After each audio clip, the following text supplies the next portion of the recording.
Anatomy of Melancholy, analyzing Goya's black paintings as a mirror of human despair. Imagine waking up in a silent stone house, where the walls no longer reflect the world outside, but instead reflect the mind within. 14 haunting visions stare back at you, painted directly onto plaster that will never be exhibited, never sold, never explained. There is no audience here. Only presence, only silence. This was the final world of Francisco Goya. The Quinta del Sordo, the house of the deaf man, was not just a dwelling.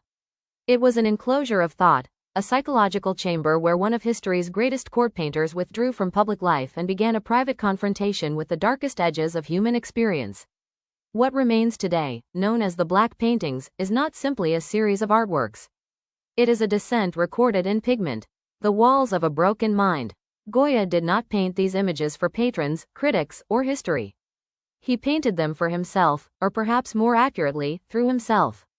By this stage of his life, deafness had isolated him from conversation, from courtly life, and from the social world that once defined his career. What replaced external dialogue was internal intensity, and that intensity began to surface on the walls. Earlier in his career, Goya had been a painter of kings, aristocrats, and ceremonial dignity. His brush served visibility and status. But in the Quinta del Sordo, the purpose of painting changed entirely.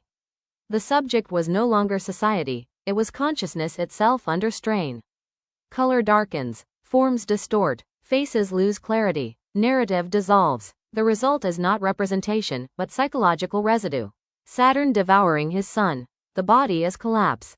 Among the most disturbing of these murals is Saturn devouring his sun, a work that resists explanation because it operates beyond symbolic clarity. The figure of Saturn is not mythic distance, it is immediacy.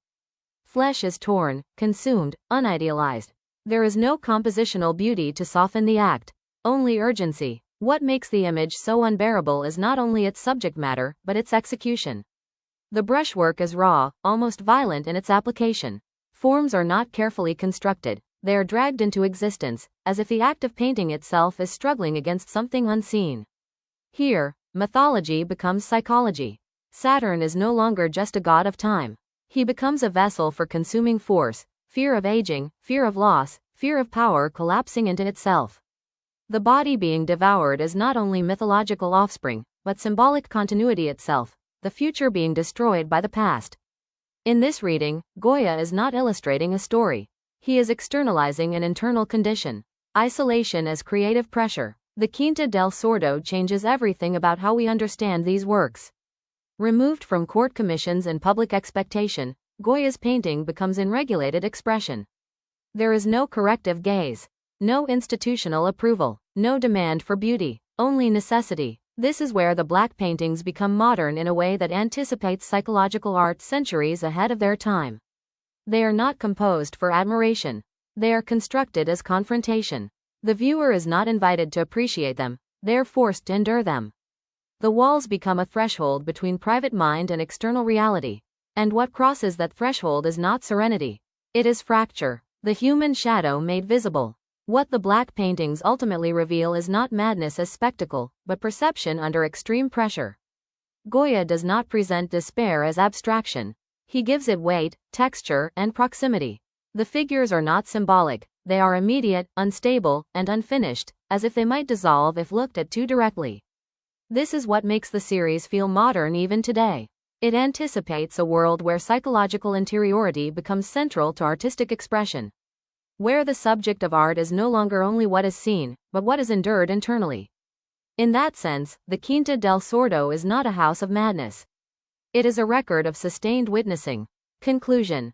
Painting as survival. By the time Goya painted the black paintings, he had moved beyond the language of courtly representation. What remained was not refinement, but necessity, the need to externalize what could no longer remain contained. The walls of the Quinta del Sordo do not offer answers. They document pressure, and in doing so, they transform despair into something paradoxically structured, not resolved, not healed, but made visible. So we return to Goya's final legacy not as a court painter, not as a political satirist, but as something far more unsettling. An artist who turned isolation itself into a medium, and left behind, on stone walls, the unfiltered anatomy of the human shadow.